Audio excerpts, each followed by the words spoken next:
আসসালামু আলাইকুম, কেমন আছেন সবাই? তো প্রথম বাক্যটা হচ্ছে রহিম ইজ অ্যাফ্রেড ড্যাশ ডগস। তো অ্যাফ্রেড অফ এটার অর্থ হচ্ছে ভীতু, তো এখানে অফ বসবে। তারপরে হচ্ছে his house is adjacent to mine, মানে অ্যাডজাসেন্ট এটা হচ্ছে নিকট অর্থে ব্যবহৃত হয় এবং এরপরে সবসময় প্রিপোজিশন টুই বসে। তো হিজ হাউস মানে তার বাড়িটা হচ্ছে আমার বাড়ির কাছে, মানে আমার বাড়ির নিকটে। তারপর হচ্ছে he was absorbed dash deep thought. Absorbed in এইটার অর্থ হচ্ছে মগ্ন, তাহলে সে মানে গভীর চিন্তায় মগ্ন।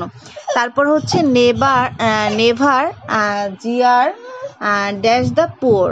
তো জিয়ার শব্দটার অর্থ হচ্ছে ব্যঙ্গ বা বিদ্রূপ করা, মানে আর এবং অ্যাড শব্দটা হচ্ছে এইসব জায়গায় ব্যবহৃত হয় যে মানে কোনো লোকের প্রতি বা দিকে, এইসব জায়গায় হচ্ছে অ্যাড ব্যবহৃত হয়।